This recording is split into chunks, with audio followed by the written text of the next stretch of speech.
Well, right now, the Ukrainian military is woefully undermanned, at least in terms of trained manpower that can actually employ equipment and technologies with any degree of success. And that's a continual complaint. And they are standing across in front of an army that is growing with each passing day. It's now beyond the 750,000 that I predicted back before Christmas. I think we're looking at the arrival of a million troops at the front between now and sort of mid-June. And why I say that is that Putin has called up more reservists, and they've also brought in the usual draftees. And I think this is largely because they've concluded there's no alternative but to fight this war to the finish and end it on terms that they will accept for their own security. The Ukrainians have no chance whatsoever against this. And the temporary defense will remain in place to wait for this last possible offensive that the Ukrainians want to launch. But I think it's important to keep in mind that just now, the Wagner group, with support from various regular army units and the Russian army, is closing off the last open road to Bakhmut. And the reason for that is that Zelensky has apparently announced he's not going to send any more Ukrainian troops into Bakhmut. So the very successful operations that the Russians have run, costing tens of thousands of Ukrainian lives, is about to end.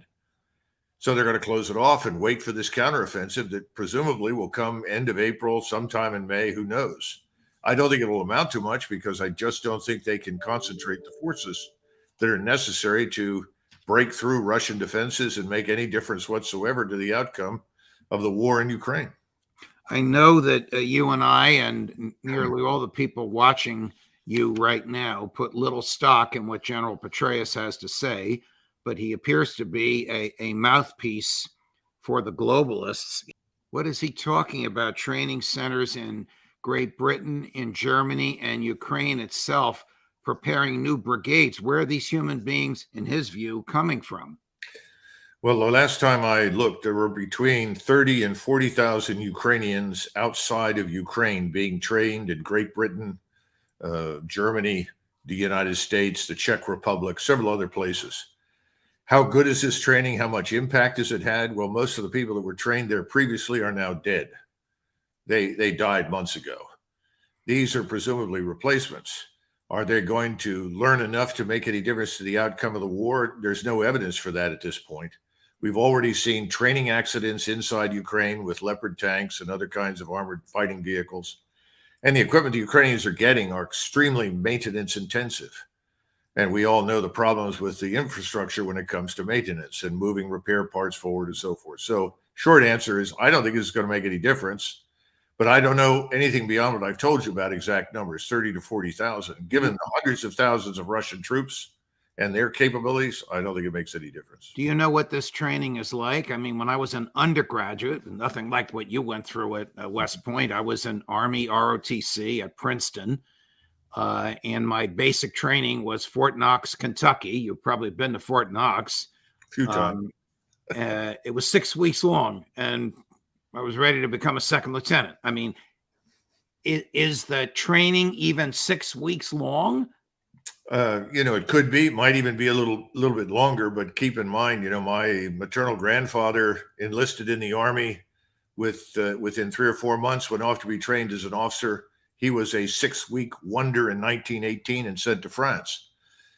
The training made no difference at all because the firepower, machine guns, mines, barbed wire, artillery killed people regardless of how well trained they were. We're operating in that kind of environment right now. And remember, Ukraine's theater, air, and missile defense is practically annihilated. There are bits and pieces of it. There are pockets of it, but it's largely gone. When you add that to these new, fresh formations that have not been together for any length of time, and now you're going to hurl them at the Russians who've had months to hone their defensive skills. I mean, if there's something the Russians have learned how to do, it's how to mobilize firepower and direct it accurately at great distance against any concentrations to their front. And by the way, stop and think for a minute. I think Larry Johnson pointed this out in an article the other day. Who in their right mind announces the imminence of an offensive unless you want to guarantee its failure? So, ultimately, have you heard the Russians talk about a breakout offensive in pursuit of what remains of the Ukrainians in June? No, I expect that. But no, they're not going to say anything about that. And they're not going to talk about their defense either. All right. You have spoken highly of the military commander of Ukraine, but you have been harshly critical of his political boss. Who would have made the announcement that an offensive is coming? Well, it looks like it's Zelensky. He's been announcing this up and down the hallways of Congress and everywhere else. And I think it's because he's being told, you have to say this, or I can't fund you. Say this, or we can't ship you more equipment.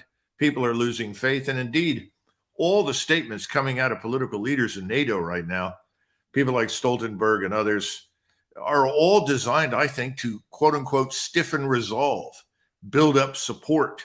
This thing is dying. This is a dead end. The NATO allies are beginning to walk away from this behind the scenes. And as we've discussed before, I think these governments in Germany, France, even in Great Britain are in a lot of trouble. Dorothy will return to Kansas with the wizard in his balloon, too. I have great confidence in that. This is the man that told you that he single-handedly won the Iraq War. In other words, his surge that cost us 1,000 dead and a few thousand wounded was this big success story. Ultimately, he did manage to put the Shiites in control and make Iraq largely an Iranian satellite.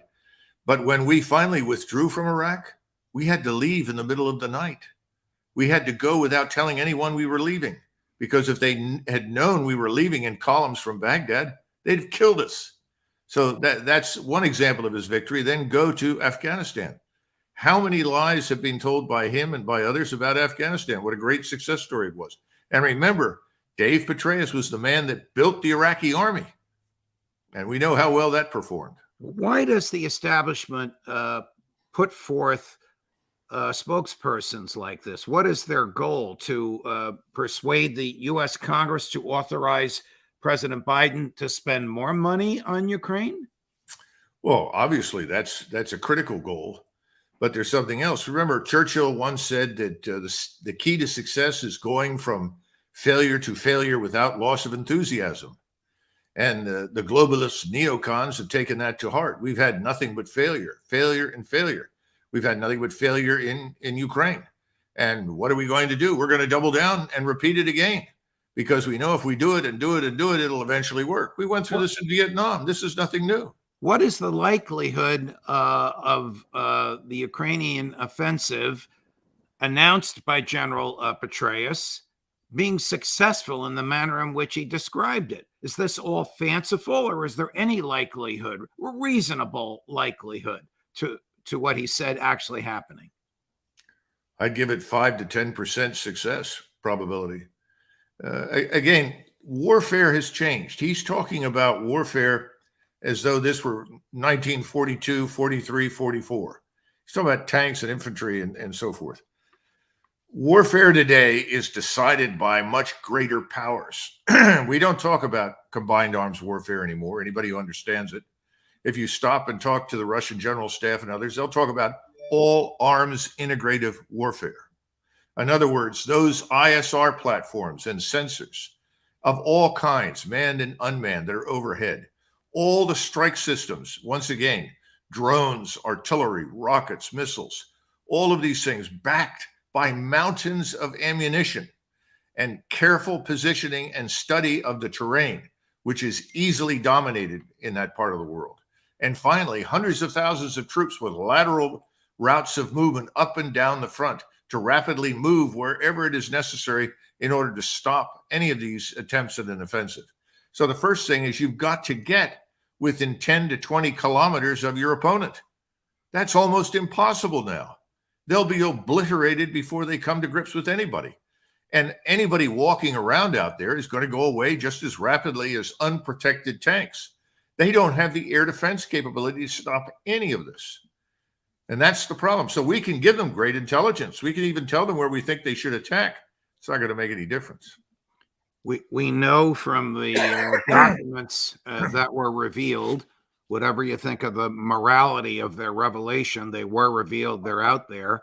Right. The government says by this fellow, this young man, Jack Teixeira, we know from those documents, it is the opinion of the senior officials in the Pentagon that the Ukraine air defenses have been substantially degraded and will be useless by the end of May. Well, I think they're telling you the truth. And remember, they talked, this is what, 2 months ago, I guess, when these documents were prepared, or at least some of them. Right. They talked about the inability to do very much about the air defense, but they also said that the kill ratio was 1 to 7 at that point in time. And we know that the kill ratio has varied from at least 1 to 7 up to 1 to 10 and higher. And that's the advantage today of the defense. That is the Russians killing 7, or in some cases 10 Ukrainians, yes, for every 1 Russian that the Ukrainians kill. And remember, you're a historian, Colonel. Has any military, as far as you know, in history, survived a kill ratio like that? Only when they have been reinforced and backed up by additional allies. The French were taking those kinds of casualties at the beginning of World War I, and the British came in, and ultimately they survived the first 6-7 months of the war. But they were on the verge of losing until we committed our forces. Remember, we brought 2 million men into the fight in France, and that's ultimately what won the day. So the short answer is, under very rare circumstances, and the Ukrainians already have at least, we think, 20,000 Polish soldiers fighting for them, plus several thousand foreign mercenaries. And it's gotten to the point where many of these Ukrainians, and I don't blame them in the least, these are the recent, I guess we could call them draftees, but some of these people are being picked up at gunpoint, shoved into vans, and sent to the front. They've died in such great numbers that they won't attack. They simply won't attack. Why would you? What could he possibly mean by NATO stands with you today, tomorrow, and for as long as it takes? Is NATO going to treat the military incursion into Ukraine as if it were an Article 5 of the NATO treaty, attack on a NATO member? They want to treat Ukraine as if it were a NATO member? If that's the case, the Russians will go all the way to the Polish border. Well, to answer your question, he's essentially arguing that, but he's arguing it from a different perspective. Judge, we've already treated the Russians as unambiguously as the enemy. We haven't joined the fight directly in most cases. The Ukrainians have done most of the dying, but there are others in there dying along with Ukrainians now. And we're going to fund and support it as long as we possibly can. That's obvious. But I think what he's also signaling, which to me is far more dangerous, he's essentially saying, there will be no negotiation over this matter. There is only one outcome that we are going to tolerate. Now, remember, Stoltenberg is a puppet of Washington. He doesn't say anything that Blinken and Biden and Susan Rice and Samantha Powers and whoever else is there, Jake Sullivan, tell him. So he's just repeating what he's hearing from us. And that means if you're sitting in the Soviet or Russian high command and you're talking to President Putin, you're saying, they've left us no alternative. Not only do we have to conquer eastern Ukraine, which they're going to do in pretty short order in June, they're going to have to turn west, cross those bridges, head south, take Odessa, and then march continually towards Poland. And this has always been the danger. And this is why, from the very beginning, you and I talked about the danger presented by this coalition of the willing that our friend General Petraeus mentioned. The Poles, the Americans, maybe some British SAS or something, maybe some Lithuanians, I don't know, who decide to intervene in Western Ukraine. Well, the Russians have taken us at our word, and they have built a force that once it launches is quite capable of getting to the Polish border. They've taken us seriously. I've asked you this before, and I don't think we know the answer. Does the U.S. have an off-ramp here? Well, it looks like our friends in Washington have refused an off-ramp. At least Nixon, when he was elected, had a mandate from the American people to find an off-ramp. Now, we can debate how good it was or how flawed it was, but ultimately it worked and we extricated ourselves. Right. The American people have really never been consulted on this. And that, again, is something we've discussed previously.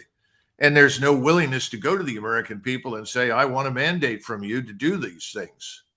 Well, Colonel, not only have the American people not been consulted, But unless Teixeira fabricated those documents, and it doesn't appear that he did, the American people have been lied to. The government is utterly and totally unworthy of belief when it comes to this conflagration. Yeah, listen, I think many of us have sensed that for a long time, but this is in black and white now. It's unambiguous thanks to the documents.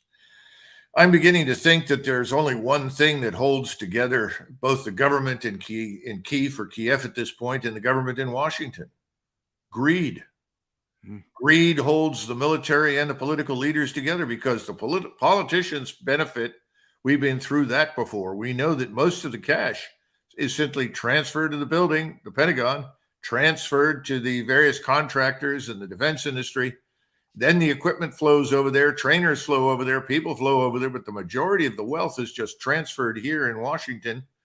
And that transfer is something everyone wants to protect. And certainly if you're a 3 or a 4-star looking at retirement in the near future, you want to make sure that you get your cut. You're not going to walk away from another cash bonanza that this war represents.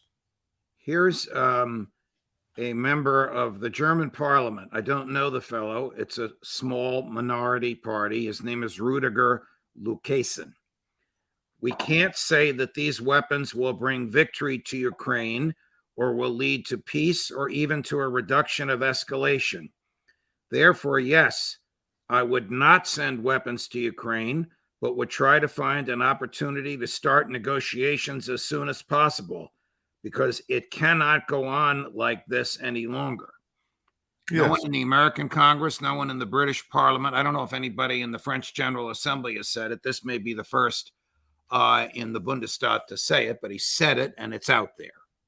Well, I think you had Mrs. Wagenknecht. She leads the hard left, who's made a similar statement, arguing for an end to the war. And that's essentially what this gentleman did. The AfD controls 15% right now of the votes, but it could double in the space of a few weeks, and it could overwhelm most of the opposition. They call it some sort of radical right or extremist. It's a bunch of nonsense. These people are just common sense right-wing conservatives that would be very comfortable with us, and they're nationalists, and they respect the Russians for their interests, and they respect other people's legitimate security interests. So he's simply stating the truth. None of this equipment is going to change anything. This war is decided for all intents and purposes. And we're going to watch this happen over the summer. What is going to happen in Washington? I think Washington is going to be in the midst of a serious financial crisis. I think we're just at the beginning of that. And the more desperate we become on that side, the less interest we will have for what's happening in Ukraine or anywhere beyond our borders. I'm going to talk to a man you and I admire greatly on Judging Freedom tomorrow, Congressman Andy Biggs of Arizona, who is, I suspect, going to tell me that the Republican Speaker of the House does not have the votes for raising the debt ceiling by $1.5 trillion, no matter what kind of promises accompany it. So I think you're quite correct. Washington is in for very, very hard times financially. Joe Biden has $40 billion with a B remaining in the bank, so to speak, of the $113 billion Congress authorized.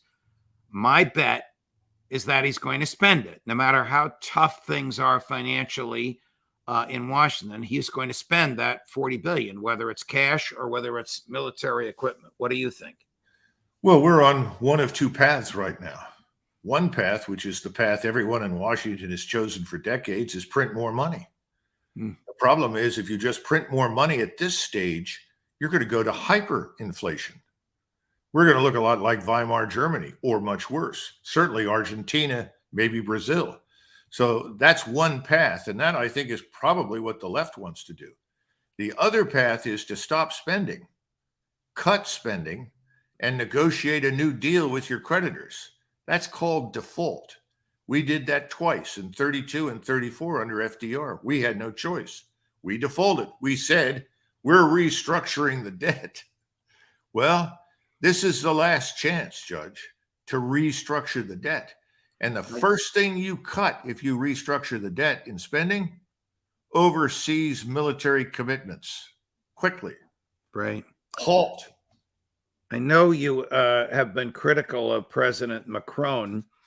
I'm interested in your view of what he said as he was flying from Beijing back to Paris, where he said that words to the effect of Europe should not be subject to the American rhythm. I think he meant the American rhythm of endless wars.